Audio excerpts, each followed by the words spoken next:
قرآن کہتا ہے تمہارے لیے نمونہ زندگی گزارنے کا حضرت محمد مصطفیٰ صلی اللہ علیہ وسلم کی زندگی میں ہے۔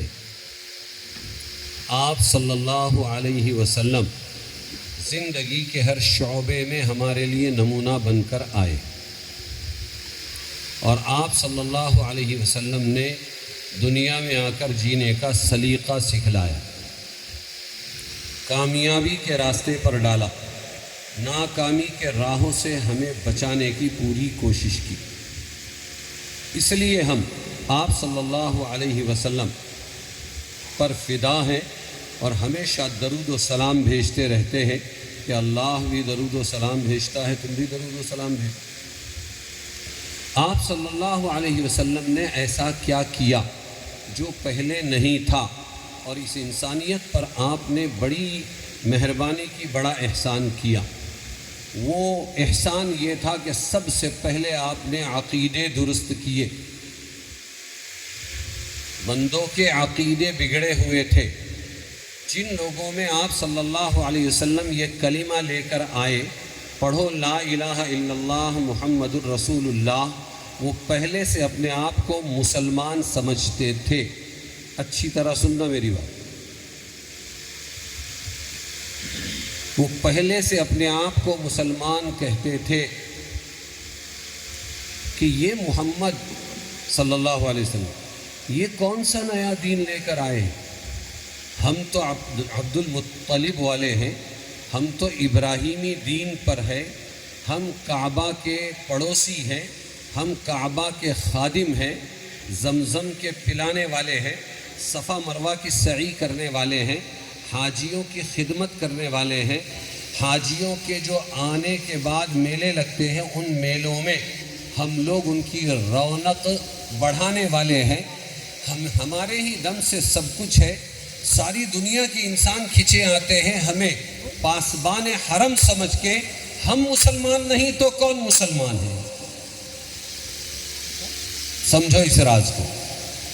اس لیے انہوں نے اسلام کی محبت میں ہم مسلمان ہیں، یہ کہاں سے نیا دین نیا مذہب لے کے آئے ہیں؟ محمد صلی اللہ علیہ وسلم کی دشمنی شروع، ان کو ستانا شروع کیا، ان کو بھگانا شروع کیا، ان کا بائیکاٹ کیا، ان کے ساتھیوں کو بھی بے دین کہا اور حضور کو بھی بے دین کہا۔ سابئین سابئون سابئون جو آیا ہے بار بار، سابی کہتے ہیں دین سے پھرنے والے کو، بے دین کو سابی کہتے ہیں۔ وہ اپنے آپ کو مسلمان کہتے، اللہ کے نبی کو کیا کہتے تھے؟ بے دین۔ تعجب کی بات ہے کہ اسلام کی اتھارٹی خاتم الانبیاء حضرت محمد مصطفیٰ صلی اللہ علیہ وسلم قرآن و حدیث لے کر ان کی زندگی میں آئے، اور وہ ان کو ہی بے دین کہتے ہیں اور اپنے آپ کو مسلمان کہتے ہیں۔ تو ہمارے لیے غور طلب بات یہ ہے کہ وہ پوائنٹ ہم ڈھونڈنے کی کوشش کریں کہ کس بنیاد پر وہ حضور کو بے دین کہتے تھے اور کس بنیاد پر اپنے آپ کو مسلمان کہتے تھے۔ قابل غور مسئلہ ہے، معمولی بات نہیں ہے۔ کچھ تو تھا ان کے پاس جو اپنے آپ کو مسلمان کہتے ہیں، حالانکہ ساری دنیا جانتی ہے، ہمارے نبی بتا رہے، قرآن بتا رہا ہے کہ وہ مسلمان نہیں تھے، وہ مشرک تھے۔ پھر وہ کیوں کہتے تھے اپنے آپ کو مسلمان؟ سوچو، وہ اس بنیاد پر کہتے تھے اپنے آپ کو مسلمان کہ جس اللہ کو آپ اور ہم مانتے ہیں اسی اللہ کو وہ بھی مانتے تھے۔ جس اللہ کو آپ اور ہم مانتے، یہ قرآن میں ہے، ہاں یہ سب باتیں۔ اے محمد صلی اللہ علیہ وسلم ان سے پوچھئے، جب یہ کشتیوں میں سوار ہو اور جب یہ سمندروں میں جا رہے ہو اور جب اچانک موت ان کے سامنے ناچنے لگے، اس وقت یہ کس کو پکارتے ہیں؟ تم کس کو پکارتے ہو؟ وہ کہیں گے ہم اللہ کو پکارتے ہیں جس نے آسمان و زمین پیدا کی۔ ان میں سے کئی لوگ ہم سے دعا مانگتے ہیں کہ اے اللہ، ابھی میری بیوی امید سے ہے، آپ نیک صالح اولاد ہم کو دے دیں، اچھی خوبصورت اولاد ہم کو دے دیں، ہم آپ کا شکر گزار بندہ بنائیں گے۔ جیسے ہی حمل ٹھہرتا ہے اور بچہ پیدا ہو جاتا ہے اس کے بعد یہ بھی ناشکرے ہو جاتے ہیں اور اپنی اولاد کو بھی ہمارے خلاف کھڑا کر دیتے ہیں. یہ قرآن میں لکھا ہوا ہے.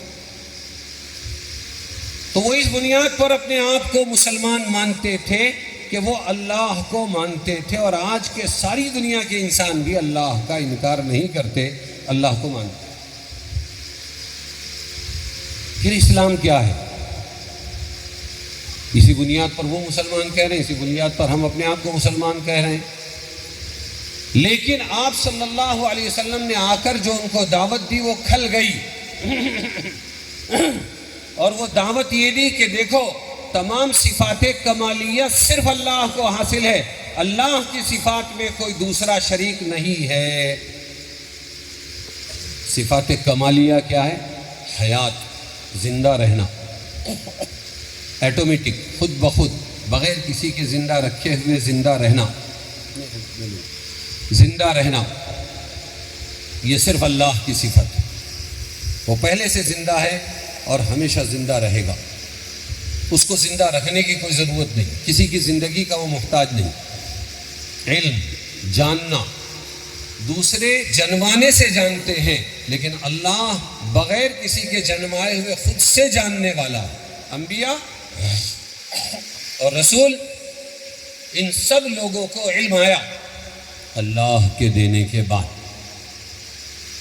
جب تک اللہ نے نہیں دیا تب تک کہ علم نہیں آیا. اقرأ بسم ربک الذی خلق، امت کی اکثریت جانتی ہے یہ وہ آیت ہے سورہ اقرا کے اندر 30ویں پارے میں، جس کی یہ شروع کی 3 4 5 آیتیں سب سے پہلے نازل ہوئی ہے. اقرا پڑھیے اپنے اس رب کے نام سے، الذی خلق، جس نے پیدا کیا. خلق الانسان من علق، اور انسان کو بنایا لہو کی پھٹکی سے. اور خلق الانسان من علق، آگے کیا ہے؟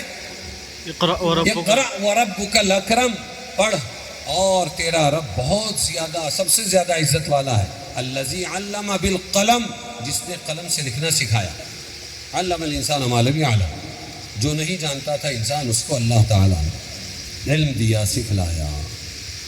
40 سال کی عمر میں حضرت محمد مصطفیٰ صلی اللہ علیہ وسلم پر یہ آیتیں غار حرا میں اتری. مانتے ہیں سب لوگ یا نہیں؟ ارے بولو نا. ہاں، اس سے پہلے حضور کو بھی کچھ معلوم نہیں تھا. تب تو یہ پہلی آیتیں ہوئی. اس کے بعد 23 سال میں اللہ تعالیٰ نے پورا قرآن پاک نازل کر دیا. اور یتیمے کے نا کردہ قرآن درست، کتب خانہ چند ملت بشست. یہ ایک قرآن کیا نازل ہوا حضور صلی اللہ علیہ وسلم پر. ایک ایسا یتیم، شاعر کہتا ہے ایک ایسا یتیم جس نے قرآن بھی کسی ملا جی کے پاس سیکھا نہیں تھا، الف با تا بھی سیکھا نہیں تھا، وہ پڑھنے والوں کی طرح پڑھنا سیکھا نہیں تھا. وہ ایسا امی نبی، اس نے اس ایک قرآن کے ذریعے صدیوں اور ہزاروں برسوں اور 1,00,024 انبیاء کے اور علوم اور آسمان سے اترنے والی تمام کتابیں اور کتابوں سے لکھی ہوئی تمام لکھے ہوئے کتب خانے سب کے سب دھو ڈالے. ایسا علم عطا کیا اللہ تعالیٰ نے حضرت محمد مصطفیٰ صلی اللہ علیہ وسلم کو. لیکن اللہ کو کوئی سکھلاتا نہیں ہے. اللہ خود سیکھا ہوا ہے، اللہ خود علم کا منبع ہے. تو کمالی صفات میں ایک ہے خود زندہ رہنا، ایک ہے جاننا، ایک ہے سننا. کوئی سنائے یا نہ سنائے لیکن وہ سننے والا ہے. اور ایک ہے دیکھنا، کوئی دکھے یا نہ دکھے لیکن دیکھنے کی طاقت اس اللہ میں ہے. سمع اور بصر، خلق، پیدا کرنا، ٹو کریٹ، پیدا کرنا، یہ صرف اللہ کی صفت ہے. آج جو کچھ بھی انسان بناتا ہے یہ سب اللہ کی جو مخلوقات ہے ان مخلوقات میں جوڑ توڑ اسمبلی کر کے پھر وہ بناتا ہے. ورنہ جو کچھ بنایا، آسمان و زمین پیدا کیا، اس میں سب بھر دیا. اسی کے اندر اللہ نے لکڑی رکھی، اسی کے اندر پیداواریں رکھی، اسی کے اندر پانی رکھا، اسی کے اندر پتھر رکھا، اسی کے اندر لوہا رکھا، اسی کے اندر گیسز رکھے، اسی کے اندر معدنیات رکھے. انسان کے قیامت تک کے لیے جو کام آنے والی چیزیں ہیں وہ سب اس زمین میں پیدا کر دی. اور ایک بات کہہ دی، خلق الارض، زمینوں کو اللہ نے پیدا کیا، وَيَخْلُقُ مَا يَشَاءُ، اور جو چاہتا ہے وہ پیدا کرتا رہے گا۔ اور آسمان بنایا اللہ تبارک و تعالیٰ، آسمان میں سب کچھ پیدا کر دیا اللہ تعالیٰ۔ تو یہ جو پیدا کرنے کی صفت ہے، اللہ کے نبی صلی اللہ علیہ وسلم نے بتایا یہ کسی اور میں نہیں ہے، یہ صرف اللہ کی خصوصیت ہے، اسی کا کمال، قدرت، طاقت۔ ہم کار چلاتے ہیں، ٹو ویلر چلاتے ہیں، اور بریک فیل ہوتا ہے، ایکسیڈنٹ کر دیتے ہیں۔ ہم بچے پیدا کرتے ہیں، بچے باپ بن جاتے ہیں، باپ بچے بن جاتے ہیں، نافرمان بن جاتے ہیں۔ ہماری پیدا کی ہوئی چیز ہمارے کنٹرول میں نہیں رہتی، لیکن ایک اللہ تبارک و تعالی ہے جو پیدا کرنے کے بعد پورا کنٹرول اپنے ہاتھ میں رکھتا ہے، کوئی چیز اس کے کنٹرول سے باہر نہیں۔ اس کو کہتے ہیں قدرت۔ یہ صفت کمالی ہے، اور یہ اللہ تبارک و تعالی کی صفت، اور یہ سب کرنے کے اندر وہ اکیلا ہے۔ یہ سارے کام کرنے میں وہ اللہ تبارک و تعالی اکیلا ہے، اللہ جیسا کوئی نہیں۔ لیس کمثلہ شیء قرآن ہے، یہ اللہ کے نبی نے بتلایا۔ لیس کمثلہ شیء، اللہ کے جیسا کوئی بھی نہیں ہے۔ اللہ اللہ ہے، اللہ کے سوا کوئی دوسرا اللہ کا ثانی نہیں ہے، اللہ کی نظیر نہیں ہے، ورنہ توحید باقی نہیں رہے گی، توحید میں ملاوٹ ہو جائے گی۔ اللہ کرتا ہے، ان کو بڑا اللہ کرتا ہے، ان کی تقدیر اللہ لکھتا ہے، ان کو کنٹرول اللہ کرتا ہے، ان کو زندگی اللہ دیتا ہے، موت اللہ دیتا ہے، وہ اللہ کے بس سے باہر نہیں، سب کچھ اللہ کا۔ اللہ کے رسول صلی اللہ علیہ وسلم نے پھر تربیت فرمائی۔ صلح حدیبیہ میں آپ صلی اللہ علیہ وسلم نے فجر کی نماز پڑھی، اور اس رات تھوڑی سی بارش ہوئی۔ آپ نے صبح فرمایا اللہ نے شکایت کی ہے، کیا کہہ رہے ہیں؟ دیکھو ایمان اور عقیدے کیسے درست کر رہے ہیں اللہ کے رسول، کہ اللہ نے شکایت کی ہے، بعض بندوں نے آج مجھے برا کہا ہے، میرے ساتھ شرک کیا ہے۔ کیسے شرک کیا؟ کہ جب بارش ہوئی تو کچھ لوگوں نے کہا امطر اللہ تعالی علیہ، اللہ نے ہم پر بارش نازل فرمائی، اور کچھ لوگوں نے کہا مطرنا بنوء کذا، مطرنا بنوء کذا، فلانے ستارے نے ہمیں بارش دی ہے۔ کس نے بارش دی؟ تو اللہ کے رسول صلی اللہ علیہ وسلم نے فرمایا جنہوں نے کہا کہ اللہ نے برسایا ان کا ایمان سلامت، لیکن جنہوں نے کہا کہ مطرنا بنوء کذا، ہم کو فلانے بارش والے ستارے سے بارش ملی ہے، ان لوگوں نے اللہ کے ساتھ ستارے کو شریک بنا دیا۔ بارش صرف اللہ دیتا ہے، اللہ کے سوا کوئی نہیں دیتا۔ تو ایمان کی دعوت بھی دے رہے ہیں اللہ کے رسول، اور ایمان والے ایمان میں داخل ہونے کے بعد ان کے عقائد بھی درست کر رہے ہیں، عقائد بھی درست کر رہے ہیں۔ ہم محبتوں میں بہہ جاتے ہیں، لیکن ایمان محبتوں کو محفوظ رکھتا ہے۔ حضرت عائشہ رضی اللہ عنہ کے سامنے ایک بچہ لایا گیا، اور وہ بیچارہ مر گیا تھا۔ اب چھوٹا معصوم بچہ ہے، فرط محبت میں اور جذبات میں حضرت عائشہ رضی اللہ عنہ کی زبان سے نکلا، ارے تجھے کیا فکر ہے، تو ایک چڑیا ہے، ایک پرندہ ہے، جنت کے باغوں میں گھومتا پھرے گا، یعنی تو جنتی ہے۔ اللہ کے نبی نے اپنی بیوی کو ٹوکا، فرمایا عائشہ تجھے یہ کہنے کا حق نہیں ہے کہ تو جنتی ہے، جنت دینا نہ دینا اللہ کا اختیار ہے، ہم میں سے کوئی نہیں کہہ سکتا۔ معصوم بچے کے بارے میں ہم تو ہر چیز میں آزاد ہو گئے، زبانوں میں آزاد، کانوں میں آزاد، دیکھنے میں آزاد، سوچنے میں آزاد، بولنے میں آزاد، فتوے دینے میں آزاد، حکم لگانے میں آزاد۔ اور اللہ کے نبی صلی اللہ علیہ وسلم کیا فرما رہے ہیں؟ واللہ لا اعلم، سننا اس کو غور سے، واللہ لا اعلم ما يفعل بی ولا بکم وانا رسول اللہ، او کما قال علیہ الصلوۃ والسلام۔ اللہ کی قسم، اللہ کے نبی کہہ رہے ہیں، اللہ کی قسم میں اللہ کا رسول ہو کر یہ کہتا ہوں کہ اللہ میرے ساتھ کیا کرے گا اور تمہارے ساتھ کیا کرے گا مجھے نہیں معلوم۔ اللہ اللہ ہے، اللہ اللہ۔ لوگ بڑھ بول بولتے ہیں۔ ایک صاحب نے کہی، سیٹ صاحب نے مدرسہ کھولا، اور ایک صاحب کو پکڑ کے کہنے لگے میرے ابھی یہ 30 یا 40 حافظ ہو گئے، اب میری جنت پکی ہو گئی. ارے سوچو کیا بول رہے ہیں. جنت کا اختیار اپنے ہاتھ میں. پھر اللہ چھٹی پر چلا گیا. سوچنے کی چیز ہے. صرف ایک دولت ہے ہمارے پاس اور وہ ہے توحید. اگر ایمان صحیح رہا تو ہر ایک کمی کو اللہ پورا کر سکتے ہیں کہ چلو اس نے میرا ایمان بچا کر لایا ہے. نماز کی کمزوری چل جائے گی, زکوٰۃ کی کمزوری چل جائے گی, اور اسی طریقے پر ہمارے روزے کی کمزوری چل جائے گی, ہماری نظروں کی بد نظری کی کمزوری چل جائے گی, بدسمعی کی کمزوری چل جائے گی. ایسی کئی کمیاں چل جائے گی. عمل کی کوتاہی نہیں ہونا چاہیے, لیکن اگر عمل میں کوتاہی رہی تو اللہ تبارک و تعالی چلا لیں گے.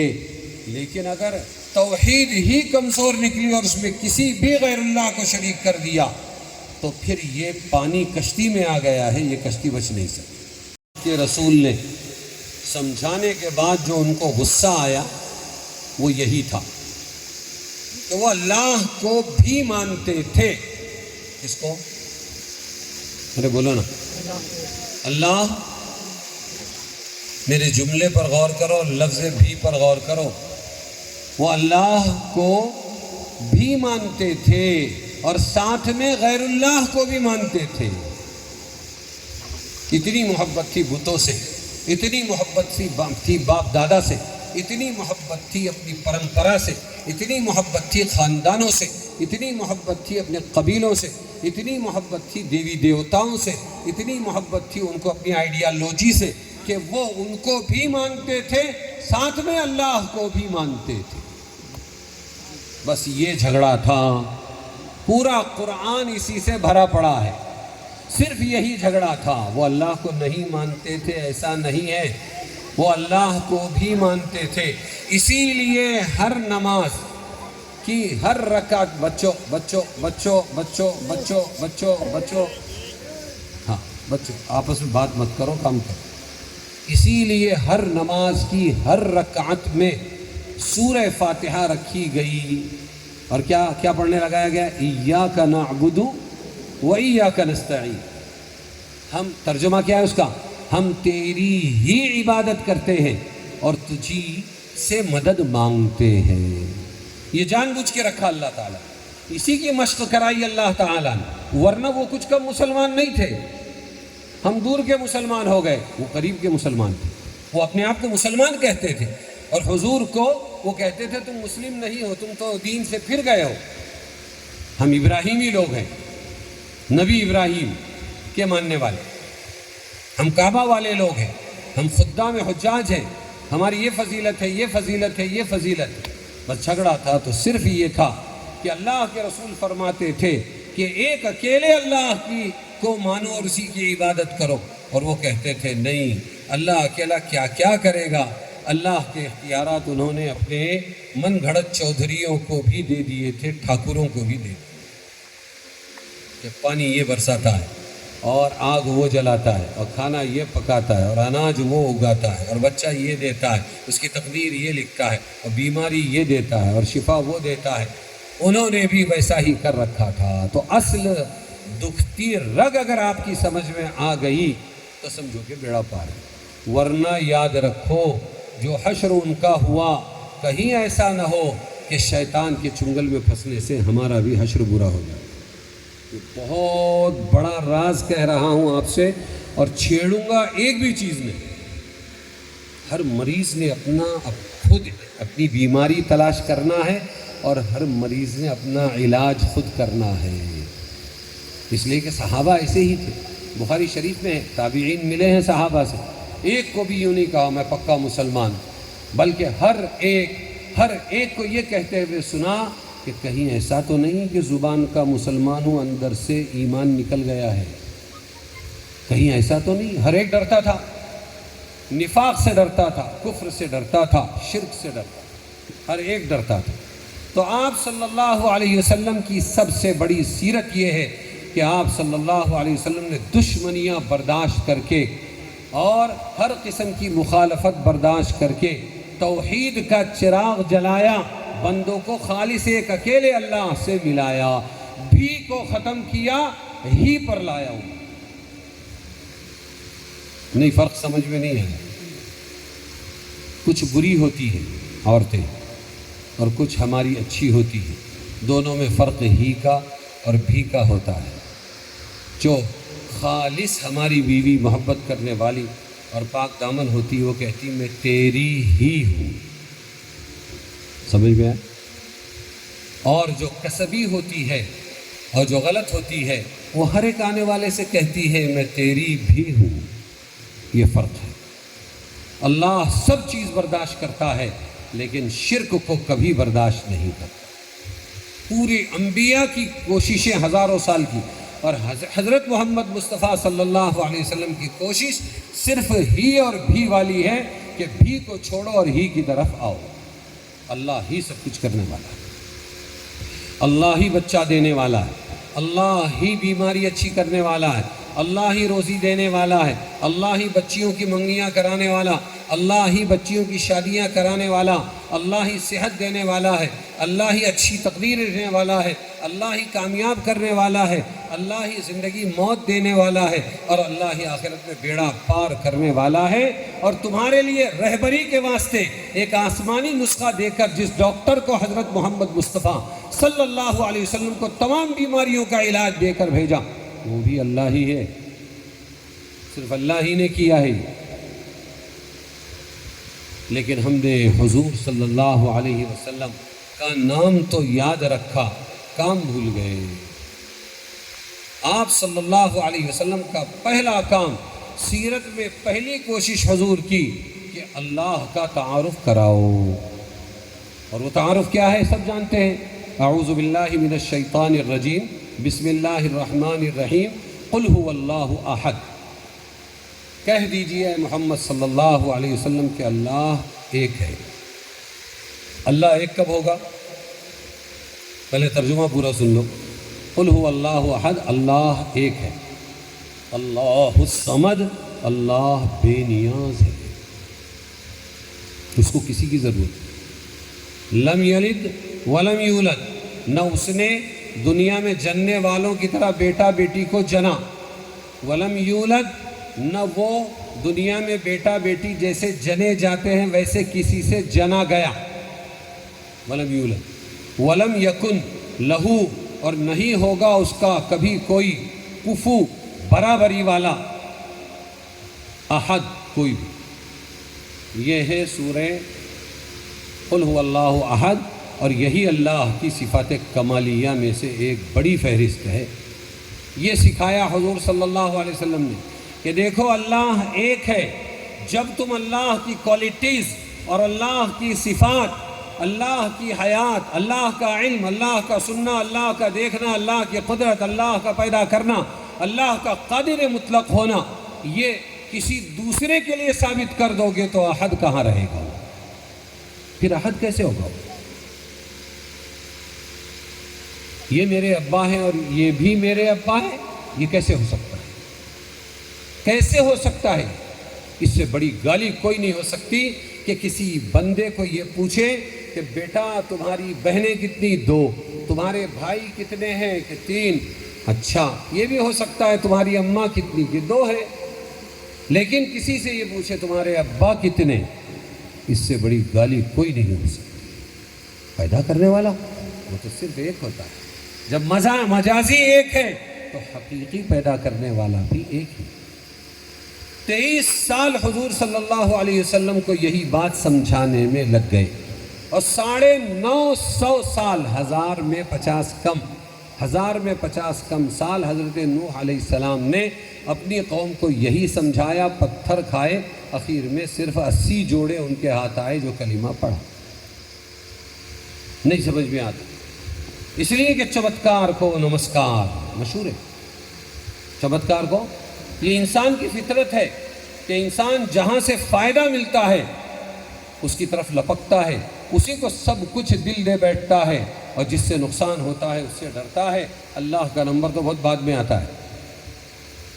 اسی میں سے نکالا ہے اللہ کے رسول صلی اللہ علیہ وسلم نے لوگوں کو، اے لوگوں چمکتا جو نظر آتا ہے سب سونا نہیں ہوتا، اور دنیا کے ہاتھوں میں جو تم کو طاقت دکھتی ہے ان سے کچھ نہیں ہوتا، یہ سب مخلوق ہے، یہ مر جانے والے۔ فرعون مرا، حامان مرا، شداد مرا، نمرود مرا، ابی بن خلف مرا، ابو جہل مرا، یہ سارے بڑے بنائے گئے ہیں اللہ کی طرف سے امتحان کے لیے، اور پھر اس کے بعد مارے بھی گئے ہیں، سب فنا ہو گئے، کوئی باقی نہیں رہا، رہے نام صرف اللہ کا۔ اصل طاقت اللہ کی ہے، امید رکھو تو اسی سے، اور ڈر پیدا کرو تو اسی سے۔ اس کا نام ہے توحید، اسی کا نام ہے ایمان۔ اس کے بغیر جہاں بھی ذرا سا ہم اپنی ڈگر سے ہٹے اور اللہ کی صفات میں کسی غیر اللہ کو ہم نے شامل کیا، چاہے آدم کو اور چاہے ابراہیم کو، چاہے یعقوب کو، چاہے یوسف کو، چاہے عیسیٰ کو، چاہے موسیٰ کو، چاہے خاتم الانبیاء حضرت محمد مصطفیٰ صلی اللہ علیہ وسلم کو، جس کو بھی ہم نے شامل کیا، پھر یہ سب تو بعد میں ہیں، ان بزرگوں کا نمبر، ہمارے جتنے بزرگان دین، اللہ کے صفات میں اگر یہ آ جائیں گے تو ہمارا ایمان برباد ہو جائے گا، ان کا کچھ نہیں بگڑے گا۔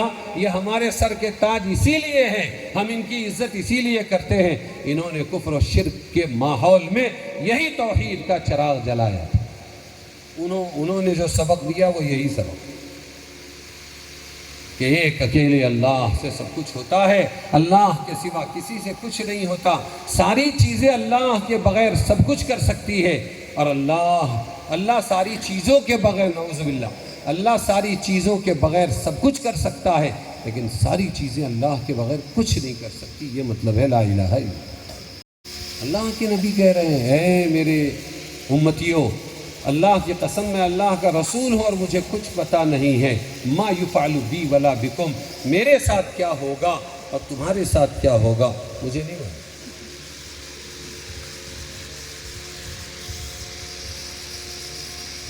اللہ کے نبی صلی اللہ علیہ وسلم کے ساتھ دشمنی مشرکین مکہ کی یہی تھی کہ دیکھو تم اللہ کو بولتے نا، ہم اللہ کو مانتے، لیکن ہمارے لات، حبل، عزا، منات، یغوث، یعوق، نصر، باپ دادا جن کو پوجتے آئے ہیں، 360 کعبۃ اللہ میں رکھے ہوئے، ایک اکیلے اللہ کا گھر، اور اس میں 360 بت رکھ کر حج بھی کر رہے ہیں، عمرہ بھی کر رہے ہیں، طواف بھی کر رہے ہیں، صفا مروہ بھی کر رہے ہیں، زمزم بھی پی رہے ہیں، کعبے کا دروازہ بھی پکڑ رہے ہیں، غلاف بھی پکڑ رہے ہیں، رو بھی رہے ہیں، اور ساتھ میں یہ سب کرنے کے بعد میں پھر جا کر حبل والے حبل کے سامنے، عزا والے عزا کے سامنے، لات والے لات کے سامنے، منات والے منات کے سامنے، ان تمام کے سامنے جا کر بنتی کر رہے ہیں کہ تو ہم سے ناراض نہ ہو تو ہماری بگڑی بنا دے۔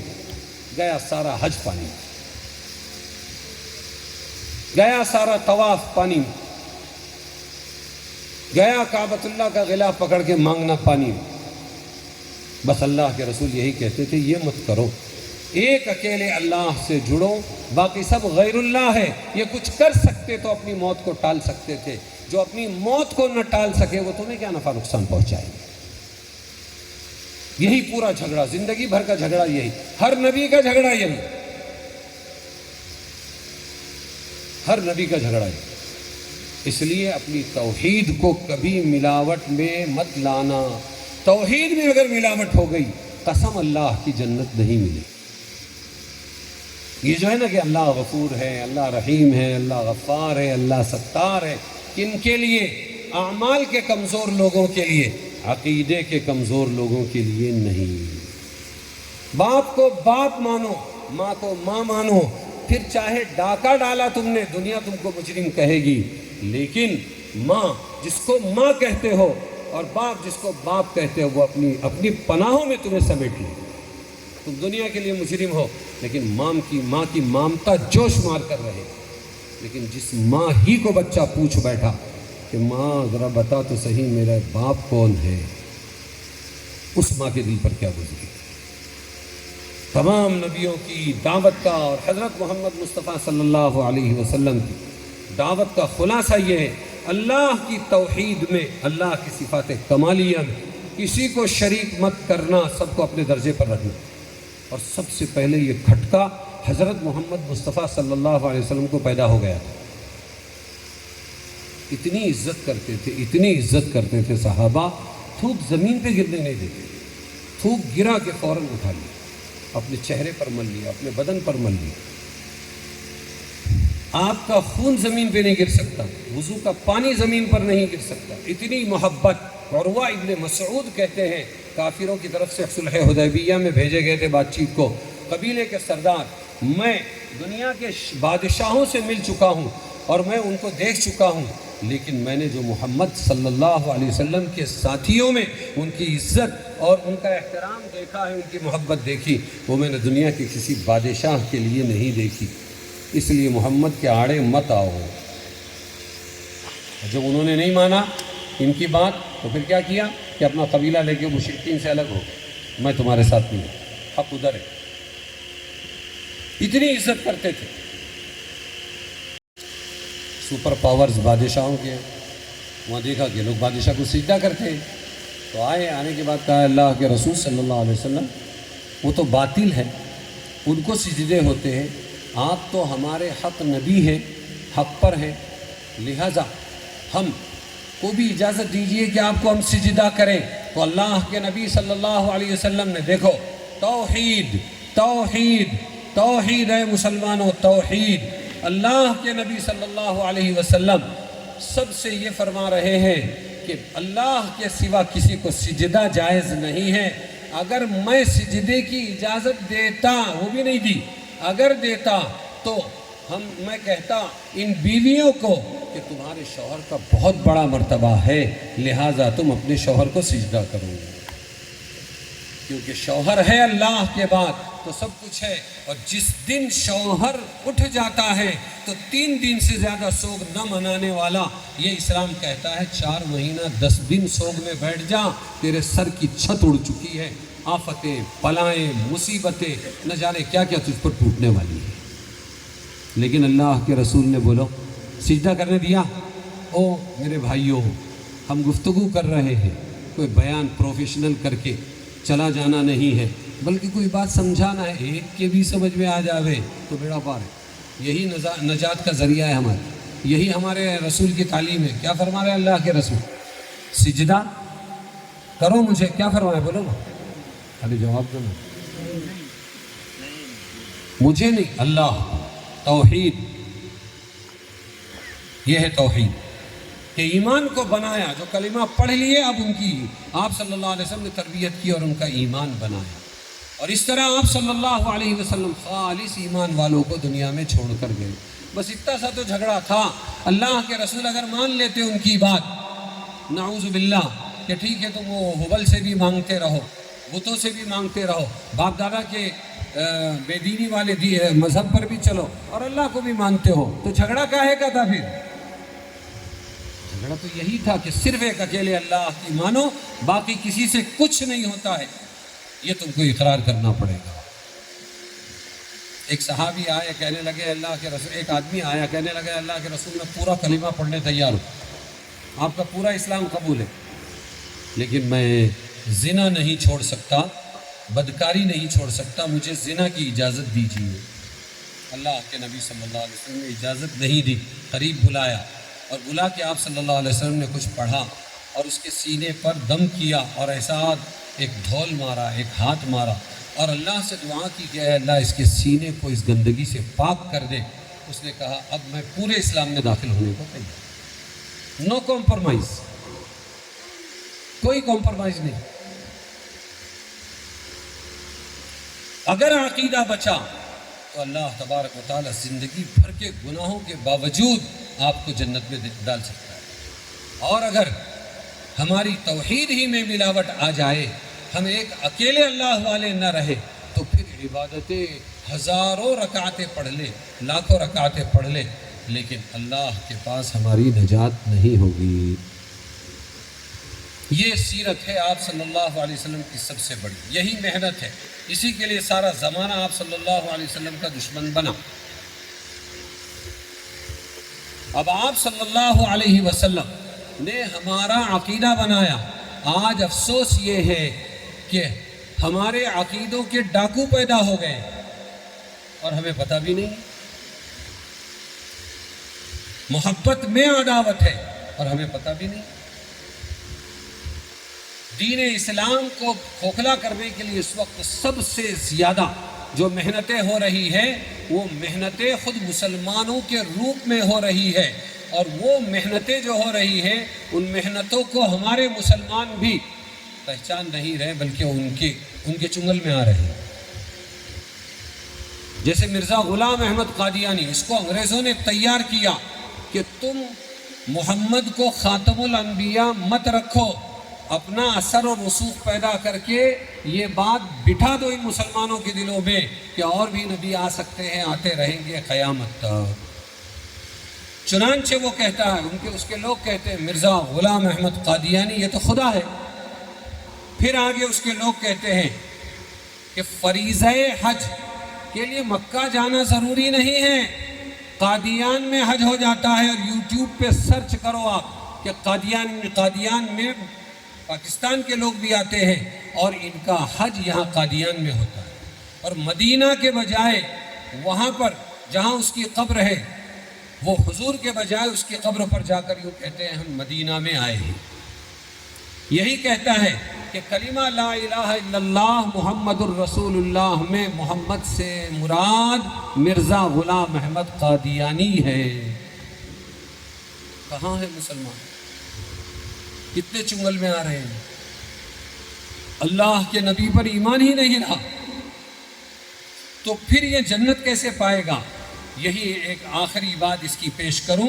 یہ کہتا ہے کہ آخری نبی، قرآن کہتا ہے ما کان محمد ابا احد من رجالکم ولکن رسول اللہ وخاتم النبیین، محمد صلی اللہ علیہ وسلم آخری نبی ہے، نبیوں کے آخری ہیں، ختم کرنے والے ہیں، مہر ہیں۔ اور یہ لوگ کہتے ہیں کہ آخری نبی مرزا غلام احمد قادیانی ہے۔ اپنے ایمان کی اور اپنے بچوں کی ایمان کی حفاظت کیسے کرو گے؟ اسی طرح اگلا ہے ریاض احمد گوہر شاہی، کسی بزرگ کے خاندان میں 5ویں نمبر پہ پیدا ہوا پاکستان میں، وہ تو مر گیا بیچارہ، اب اس کی مسند سنبھال رہا ہے ایک ٹکلے قسم کا، پینٹ شرٹ میں رہتا ہے، اس کا نام ہے یونس گوہر شاہی، اور الرا اے اور LARA ٹی وی، الرا ٹی وی پر وہ بیٹھتا ہے، اور اس کے عقیدے کیا ہے؟ اس کے عقیدے یہ ہے کلمہ لا الہ الا اللہ محمد الرسول اللہ مت پڑھو، کلمہ لا الہ الا اللہ ریاض رسول اللہ پڑھو۔ میں یہ روزانہ اپنے مدرسے کے بچوں کو پڑھاتا ہوں، روزانہ۔ ہمارے علماء کو نہیں معلوم ہے کہ نئے نئے کیا کیا فتنے آ رہے ہیں، تو عوام کو کیا معلوم، اور جب عوام کو نہیں معلوم ہے تو ان کے بچوں کو کیا معلوم ہوگا؟ تو لیول تو الحمدللہ مسلمان کا ہے، اندر جھانکنے کی ضرورت ہے، جانچنے کی ضرورت ہے۔ دوسرا عقیدہ ان کا یہ ہے حضور صلی اللہ علیہ وسلم دوبارہ ریاض گوہر شاہی کی شکل میں آئے ہیں، وہ جو مر گیا بڈھا، اور یہ ابھی ہے یونس، اس کا فوٹو لگاتے ہیں، ریاض گوہر شاہی کی شکل میں محمد رسول اللہ آئے ہیں۔ تیسرا عقیدہ ریاض احمد گوہر شاہی رب الارباب ہے، نعوذ باللہ، اللہ کا بھی رب ہے، رب الارباب۔ وہ تو غلام احمد قادیانی نے اتنا ہی کہا تھا کہ خدا ہے، یہ تو اس سے بھی آگے نکلا کہ رب الارباب ریاض احمد ہے اور اللہ اس کا بندہ ہے، نعوذ باللہ۔ چوتھا عقیدہ اس کا یہ ہے قرآن کے صرف 30 پارے نہیں ہیں بلکہ 40 پارے ہیں، 10 ابھی چھپا کے رکھے ہوئے ہیں۔ یہ ٹھیٹ شیعہ لوگ ہیں، یہ سارے فتنوں کی جڑ شیعیت ہے۔ میں اس کا بھی درس دیتا ہوں، اثنا عشریہ، تحفہ اثنا عشریہ۔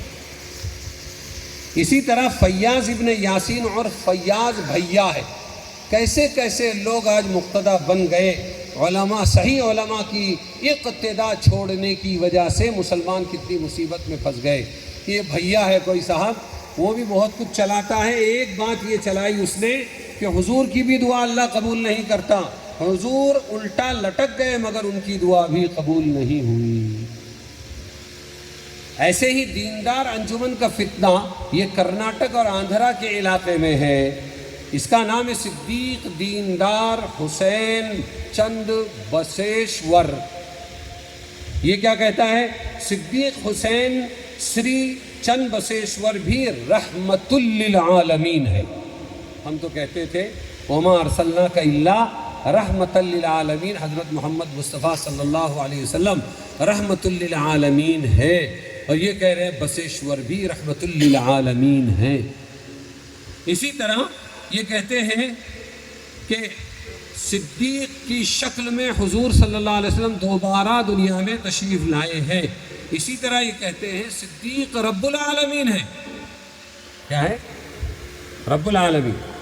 ایسے ہی حدیثوں کا انکار کرنے والا طبقہ پیدا ہو گیا، تو انہوں نے حدیثوں کا انکار کرنے والوں نے کیا کیا کہ انہوں نے کہا نماز صرف دو ہے، فجر ہے اور عشاء ہے.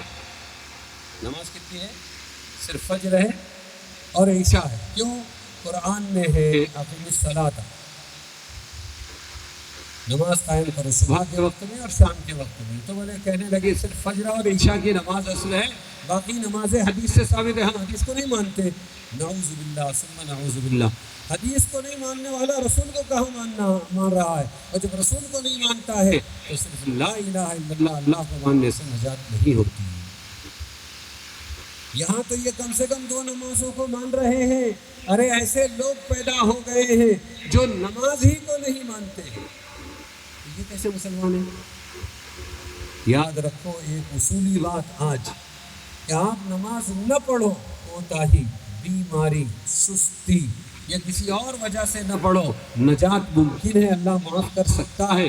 لیکن بغاوت ہے کہ اللہ کی نماز جس کو حضرت محمد مصطفیٰ صلی اللہ علیہ وسلم نے دنیا کو دیا کہ نماز پڑھو، قرآن بھرا پڑا ہے، حدیثیں ہیں، امام شافعی، امام ابو حنیفہ، امام مالک اور امام احمد بن حنبل اور ہر ایک نے، اور اللہ والوں میں سے حضرت خواجہ غریب نواز، خواجہ بندہ نواز، نظام الدین اولیاء، اسی طریقے پر محبوب الہی، اور اسی طرح خواجہ قطب الدین بختیار کاکی، پیران پیر شیخ عبد القادر جیلانی رحمۃ اللہ علیہ، یہ تمام علماء اور اللہ والوں نے نماز پڑھی ہے اور نماز پڑھوائی ہے اور اس کی دعوت دی ہے. لیکن آج کا ایک مسلمان جس کو کچھ نہیں معلوم ہے کسی کے بہکاوے میں آ کر اگر نماز کا انکار کرتا ہے وہ جنت کی بو بھی نہیں سنتے. بڑے بڑے 30 مارخواہ دنیا سے چلے گئے، جس طاقت کے بل پر، جس عقل کے بل پر، اور اسی طریقے پر جس اپنی مستی کے بل پر کوئی مسلمان نماز روزے کسی بھی چیز کا انکار کرتا ہے، وہ سن لے کہ تجھ سے بڑے بڑے فرعون جیسے، اکبر بادشاہ جیسے لوگ دنیا میں گزرے جنہوں نے دین کا، پورے دین کا انکار کر کے دین الہی وجود میں لایا، آج ان کی قبر پر بھی لعنتیں برس رہی. تو تم کہاں بچو گے؟ جو نماز کا انکار کرے وہ بچیں گے؟ ان کی عمریں قبر کے اندر کی بڑی زیادہ ہو گئی اور ان کی دھرتی کے اوپر کی عمریں کم ہو گئی. جتنی بستیاں تھیں سب اللہ تبارک و تعالی وہاں نکال رہے. نماز نہ پڑھو چل سکتا ہے، اللہ پھر بھی معاف کرے گا، امید ہے، جبکہ اس پر بھی وعید ہے. لیکن نماز کا کوئی انکار کرے وہ کیسا مسلمان ہے؟ یہ میری سمجھ میں نہیں. پوری امت کی لعنتیں برسے گی اس پر. تو یہ تو صرف دو منکرین حدیث دو نماز ہے بولتے ہیں، باقی کا انکار کرتے ہیں. کچھ لوگ بالکل نماز ہی کا سرے سے انکار کرتے ہیں، نئے نئے فتنے ہیں. زکوٰۃ کو ٹیکس کہتا ہے یہ منکرین حدیث والا طبقہ، زکوٰۃ دینا واجب نہیں ہے یہ کہتا ہے، اللہ کی زکوٰۃ کو ٹیکس کہتا ہے. سید محمد جون پوری کا فتنہ ہے کہ اس کے پاس ایمان کے خزانوں کی کنجی ہے. لو، ایمان کے خزانوں کی کنجی. اسی طرح اس کے حکم میں کمی بیشی کرنے والا سید محمد جون پوری کو نہ ماننے والا مسلمان نہیں ہے. اسی طرح اس کا ایمان اور حضور صلی اللہ علیہ وسلم کا ایمان برابر برابر ہے. آپ کا واٹس ایپ بھرا ہوا ہے اس سے، اور کہیں بھی کسی بھی پھندے میں جا کر مسلمان پھنس سکتا ہے، اس لیے کہ اس نے دنیا تو لیسن سیکھا، لیکن عالموں کے سامنے گھٹنے ٹیک کر اس نے اپنا سبق نہیں سیکھا.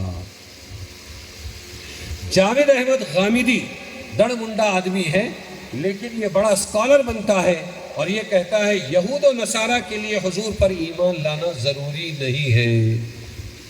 میں نے ابھی آپ کو کہا تھا شروع بیان میں، جب میں اپنی نعت پڑھ رہا تھا اس وقت میں نے کہا تھا کہ حضور نے فرمایا یہود و نصارہ تو چھوڑو، ان کے نبی حضرت موسیٰ علیہ السلام بھی اگر آ جائیں تو نجات اس وقت تک نہیں ہوگی جب تک محمد کا کلمہ نہ پڑھ لے. یہ اللہ کے نبی کی حدیث ہے. اور یہاں یہ جاوید احمد غامدی مسلمانوں کا لیڈر بن کے کہتا ہے یہود اور نصارہ کے لیے ضروری نہیں ہے کہ محمد کا اتباع کریں. تو مسلمان بھی سوچیں گے ہاں بھائی ہمارے لیے بھی ضروری ہے. آخری بات، جنت میں جانے کا مدار صرف دل میں یقین ہو، عمل کرنے کی کوئی ضرورت نہیں، گناہوں سے بچنے کی کوئی ضرورت نہیں. ایسے ایسے عقیدے والے اور ایسے ایسے ایمان کے ڈاکو اس وقت مارکیٹ میں ہیں اور مسلمان غفلت میں ہیں اور یہ کچھ سیکھتا نہیں سمجھتا نہیں ہے. کہیں جا کر کسی بھی کھائی میں گر کر مشرکوں کے ساتھ ہمارا حشر نہ ہو جائے، اس کی فکر کی ضرورت ہے. تو ہمارے نبی حضرت محمد مصطفیٰ صلی اللہ علیہ وسلم نے سیرت کا سب سے پہلا کام جو کیا، اور آپ کی سیرت کا سب سے اہم پارٹ کیا ہے؟ جس نبی حضرت محمد مصطفیٰ صلی اللہ علیہ وسلم کو 40 سال تک مانتے رہے، ان کی سچائی امانت داری کی کا بھرم جو ہے وہ بھرتے رہے، اور اسی طرح ان کو ہمیشہ سراہتے رہے، ان کی عزت کرتے رہے، اچانک دنیا ان کے دشمن کیوں بن گئی؟ اس لیے کہ توحید کی دعوت دی. سب چھوڑو، ایک اللہ سے جڑو. یہ آپ صلی اللہ علیہ وسلم کا سب سے پہلا کارنامہ تھا، اور پورا قرآن اسی سے بھرا پڑا ہے، ورنہ کوئی دشمنی نہ ہوتی. آج ہم مسلمانوں کو ان تمام چیزوں کی روشنی میں اپنے ایمان کو ٹٹولنے کی ضرورت ہے. تو آپ صلی اللہ علیہ وسلم کو سب سے پہلے سمجھ میں آ گیا تھا. کیا آیا تھا؟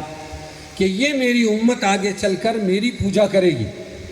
آپ کہیں گے یہ کیسے کہہ رہے ہیں؟ بالکل، آپ صلی اللہ علیہ وسلم کی صحیح حدیث ہے، خبردار یہود و نصارہ گمراہ ہوئے اپنے نبی کو حد سے بڑھا کر عزت کر کے. اور یہود نے کہا قرآن میں، یہود نے کہا عزیر ابن اللہ، وقالت الیہود عزیر ابن اللہ. کیا کہا؟ کہ عزیر علیہ السلام اللہ کے بیٹے ہیں. تم کیا سمجھتے ہو؟ وقالت النصارى مسیح ابن اللہ. اور عیسائیوں نے کہا تم کیا سمجھتے ہو؟ عیسیٰ علیہ السلام اللہ کے بیٹے ہیں. فرمایا ہرگز مجھے میرے مرتبے سے مت بڑھانا، ورنہ یہ محبت تمہیں گمراہ کرتی. یہ اللہ کے نبی نے فرمایا، یہ حضور پاک صلی اللہ علیہ وسلم نے فرمایا کہ کہیں محبتوں میں تم آگے مت بڑھ جانا. کہیں میری محبت، جیسے میری عداوت تمہیں گمراہ کر سکتی ہے، ویسے ہی میری محبت بھی گمراہ کر سکتی ہے. یہ کیوں کہا تھا حضرت عیسیٰ علیہ السلام کے بارے میں ہمارے یہودیوں نے، عیسائیوں نے، کہ عیسیٰ علیہ السلام اللہ کے بیٹے ہیں؟ جب اللہ نے اپنے حکم سے عیسیٰ علیہ السلام کو بغیر باپ کے اپنے حکم سے فرشتے کے ذریعے پھونک مار کے پیدا کیا، پاک مریم کے ذریعے وہ پاک ہوئے، پیدا ہوئے. پورے قرآن میں سورہ مریم میں پورا قصہ موجود ہے. تو ان لوگوں نے اشکال کیا کہ ارے تیرا باپ کہاں ہے؟ مریم تو نے منہ کالا کیا. اور یہ سب کرنے والے پہلے کے مسلمان تھے. پہلے کے مسلمان سنو اچھی طرح، وہ کون؟ حضرت موسیٰ علیہ السلام کے ماننے والے مسلمان یہود. ان کو اچھا نہیں لگتا تھا ہمارے نبی کے بعد کوئی نبی آئے، اور اللہ لانا چاہتے تھے. تو انہوں نے سیدھا اٹھا کے کسی بڑھئی کے ساتھ میں منسوب کر کے مریم کو یوں کہا کہ یہ کیا ہے کہ یہ زنا کی اولاد ہے، نعوذ باللہ. کون؟ حضرت عیسیٰ. تو حضرت مریم کو جواب دینے نہیں لگایا اللہ تعالیٰ نے، بلکہ مریم سے کہا تو جواب دے. تو قرآن میں ہے مریم علیہ السلام کے بول کہ میں نے تو آج روزہ رکھا ہے. روزے میں بولتے نہیں تھے وہاں، میں نے روزہ رکھا ہے. انی صمت للرحمن فلن اکلم اليوم انسیا. اور فاشارت الیہ، اشارہ کیا کہ پوچھنا ہے تو اس سے پوچھو. اور وہ دودھ پیتے بچے عیسیٰ علیہ السلام وہ جھولے میں تھے، تو اشارہ کیا کہ اس سے پوچھو. انہوں نے کہا کیف نکلم من کان فی المہد صبیا. ارے دودھ پیتے بچے سے بھی کوئی بات کرتا ہے، وہ بھی کوئی جواب دے گا؟ فوراً ان کی زبان سے جو الفاظ نکلے وہ قرآن میں. وہ بچے نے بولا انی عبداللہ، میں اللہ کا بندہ ہوں. آتانی الکتاب، مجھے اللہ کتاب دینے والا ہے. وجعلنی نبیا، اور مجھے نبی بنانے والا ہے. تب ان کی سمجھ میں آیا کہ دودھ پیتا بچہ آج تک دنیا میں بات نہیں کیا، یہ بول رہا ہے، یہ طاقت اللہ نے دی ہے، یہ اللہ کا بندہ ہے، کوئی زنا کی اولاد نہیں ہے۔ لیکن کچھ لوگ ایسے تھے کہ وہ حضرت عیسیٰ کی محبت میں اور ان کو جواب دینے کے لیے اتنے چڑے، انہوں نے کہا تم ولد زنا کہتے ہو، زنا کا بچہ کہتے ہو، ارے تم کو معلوم ہے مریم سے اللہ نے ملاقات اور یہ بچہ پیدا ہوا۔ ارے سمجھے، جواب میں آدمی بہت کچھ کر جاتا ہے، ضد میں آدمی بہت غلط چل جاتا ہے، ضد میں بہت کچھ غلطیاں ہو جاتی ہے۔ تو ضدن ضدی میں انہوں نے ان کی پوترتا بتانے کے لیے عیسیٰ علیہ السلام کی کیا کہہ دیا کہ یہ عیسیٰ علیہ السلام وقالت النصارى مسیح ابن اللہ، مسیح اللہ کا بیٹا ہے، اور وہ گمراہی چل پڑی۔ تو اللہ کے نبی صلی اللہ علیہ وسلم نے فرمایا ان کی طرح محبتوں میں تم گمراہ مت ہونا، اے امت محمدیہ تم مجھے میرے مقام پہ رکھنا، کہیں تم مجھے میرے مقام سے بڑھا کر اپنے ایمان کو ضائع مت کر دینا، اپنے ایمان کو برباد مت کر دینا۔ تو اللہ تبارک و تعالی نے حضور پاک صلی اللہ علیہ وسلم کو تمام بیماریوں کی جڑ کاٹنے کے لیے بھیجا، اور آپ اتنے ستائے گئے 1,24,000 انبیاء کو اتنا نہیں ستایا گیا، صرف اسی توحید کو زندہ کرنے کے لیے کہ اللہ ایک ہے، اللہ کے سوا کسی سے کچھ نہیں ہوتا، باقی سب مخلوق ما سوا اللہ، اللہ کے سوا سب مخلوق ہے، اور مخلوق کبھی خالق کے برابر نہیں ہو سکتی۔ اللہ تبارک و تعالی نے اتنا بڑا کام حضور صلی اللہ علیہ وسلم سے لیا ہماری نجات کے لیے، اور ان کے بعد یہ پیغام ہمارے حوالے کیا کہ قیامت تک کے اپنی نسلوں کے ایمان کی حفاظت تم کرنا، اسی طریقے پر آنے والی امتوں کی حفاظت تم کرنا، اللہ کو اللہ رکھنا، رسول کو برابر ان کا درجہ دینا، جو رسول کو کے درجے کو بڑھائے گا یا گھٹائے گا دونوں نقصان پائیں گے۔ رسول اللہ صلی اللہ علیہ وسلم بعد از خدا بزرگ، تو یہ قصہ مختصر، تمام نبیوں کے سردار، خاتم الانبیاء ہیں۔ اللہ کے بعد سب سے بڑا مرتبہ حضرت محمد مصطفیٰ صلی اللہ علیہ وسلم کا ہے۔ ہم آپ صلی اللہ علیہ وسلم کا ویسا ہی احترام کریں، اور جو حضور صلی اللہ علیہ وسلم کا احترام نہ کرے، آپ کی نسلوں کا احترام نہ کرے، اس کا ایمان قابل نہیں ہو سکتا۔ سب سے بڑا سبق اس زمانے میں یہی ہے کہ اپنے اللہ سے جڑو، عقیدے کو خراب مت کرو، اور حضور پاک صلی اللہ علیہ وسلم کی زندگی کو اپنی زندگی میں لاؤ۔ آپ کی نمازوں کا انکار مت کرو، آپ کے لائے ہوئے دین کا انکار مت کرو۔ ہاں 19-20 ہو جائے، چھوڑ پکڑ ہو جائے تو اللہ سے معافی مانگو، اللہ معاف کر سکتا ہے، لیکن ایسے لوگوں کو سمجھانے کی کوشش کرو جو نماز کو سرے سے مانتے ہی نہیں، اور جو زکوٰۃ کو سرے سے مانتے ہی نہیں، اور جو نئی نسل ہے دین کا مذاق اڑاتی ہے، ایسے لوگوں سے اپنے آپ کو بچانے کی کوشش سب سے بڑی بات ہے۔ اور پھر جتنے بزرگان دین ہیں ان تمام بزرگان دین کا احترام بھی کریں، ان کے دین کو ہم لے کر بھی چلیں، اور ان کے طریقے پر اپنی زندگی گزارنے کی بھی کوشش کریں۔ حضرت پیران پیر شیخ عبد القادر جیلانی رحمۃ اللہ علیہ نے سچائی کو پکڑا، اللہ نے ان کو پیران پیر بنا دیا۔ چھوٹے 8 سال کی عمر کے بچے تھے اور جا رہے تھے مدرسہ سیکھنے کو بغداد، تو وہاں پر انہوں نے ماں نے ان کے 40 اشرفیہ اس زمانے کے 40 سکے سی دیے اچکن کے اندر بنڈی میں، اور کہا بیٹا میری ایک نصیحت یاد رکھنا، اور وہ یہ ہے کہ سچ بولنا، جھوٹ کبھی مت بولنا چاہے جان چلی جائے۔ ڈاکوؤں نے لوٹا، وہ بھی مسلمان تھے، اور یہاں پر جو ہے تمام لوگوں کے مال چھیننے کے بعد ایک بچے کو دیکھا ایک طرف کھڑا ہوا ہے وہ بچہ، لہٰذا اس بچے کے پاس ایک ڈاکو گیا اور جا کر کہا کہ بھائی تیرے پاس بھی کچھ ہے؟ اس نے کہا ہے 40 اشرفیہ ہے۔ بچے نے کہا، کہنے لگے اچھا بہت اچھی بات ہے، کہاں ہے؟ تو بولے یہ اچکن میں۔ اس نے تلاشی لی تو واقعی 40 اشرفیہ ملی۔ پھر اس کے بعد وہ لایا سردار کے پاس، اور سردار سے کہا دیکھو عجیب بچہ ہے، لوگ مال چھپا دیتے ہیں، یہ چھپا ہوا بتا رہا ہے۔ جب اس نے پوچھا سردار نے تو بھی بتایا، اور تلاشی لی تو نکلے وہ 40 اشرفیہ نکلی۔ کہنے لگے اے بچے ایک بات سمجھ میں نہیں آئی، لوگ ہمیں دیکھ کر مال چھپاتے، چھپے مال کا پتہ تو نے کیسے دیا؟ اس نے کہا میری ماں نے مجھے نصیحت کی تھی کہ کبھی بھی جھوٹ مت بولنا، سچ بولنا، چاہے جان چلی جائے پرواہ مت کرنا۔ لہٰذا میں 40 اشرفیوں کے واسطے کیا ماں سے کیے ہوئے وعدے کو توڑ دیتا؟ اس لیے میں نے بتا دیا۔ اس پر وہ جو ڈاکوؤں کا سردار تھا، اس کے بدن پہ کپ کپی طاری ہوئی اور آسمان کی طرف دیکھ کر کہنے لگا، اے اللہ، یہ اپنی ماں کے وعدے کو نہیں بھولا اور نہیں توڑتا ہے اور سچ بولتا ہے۔ میں آج تک کہ تو پالنہار ہونے کے باوجود تیرے بندوں کو لوٹتا رہا، آج اس بچے کے ہاتھ پر میں بیعت کرتا ہوں، آئندہ کبھی کسی کو نہیں لوٹوں گا۔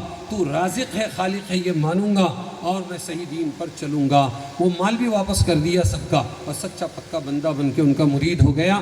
یہی 8 سال کا بچہ آگے چل کے پیران پیر شیخ عبد القادر جیلانی رحمۃ اللہ علیہ بن کر دنیا کے سامنے آیا۔ یہ ہمارے بزرگان دین ہے۔ عمل سے زندگی بنتی ہے جنت بھی جہنم۔ انہوں نے علم سیکھا، عمل سیکھا اور پھر اس کے مطابق دعوت دی اور ساری دنیا کو اپنا گرویدہ بنا لیا۔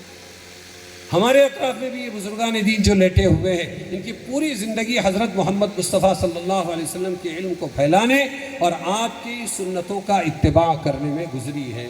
آج امت ان کے دروں پر جا کر کیا غلط کر رہی ہے، اس سے ان کا کچھ نہیں بگڑتا، امت اپنا خود بگاڑ رہی ہے۔ اس لیے امت کو چاہیے کہ امت صحیح دین کو سیکھے اور سیکھ کر اللہ کو اللہ کے مقام پر، رسول اللہ کو رسول اللہ کے مقام پر، اولیاء اللہ کو اولیاء اللہ کے مقام پر باقی رکھے۔ یہی دین سکھاتا ہے، اور کہیں ایسا نہ ہو کہ شیطان پھر ہمیں کوشش کر کے دوبارہ لے کر جائے۔ آپ جانتے ہیں دنیا کے اندر بت پرستی نہیں تھی۔ حضرت آدم علیہ السلام مول نواشی ہے ہندوستان کے بھی اور ساری دنیا کے، وہی آئے تھے۔ جو پہلے زمین پہ آیا وہ مالک بن گیا، اور یہ موحد تھے۔ آدم علیہ السلام موحد یعنی ایک اللہ کو ماننے والے تھے، ان کی بیوی حوا ایک اللہ کو ماننے والی تھی۔ سب سے پہلے 1000 سال کے بعد، کتنے 1000 سال کے بعد دنیا میں بت پرستی آئی ہے۔ تب تک کہ پوری دنیا میں ایک بھی بت پرست نہیں تھا، ایک اللہ کی توحید سے۔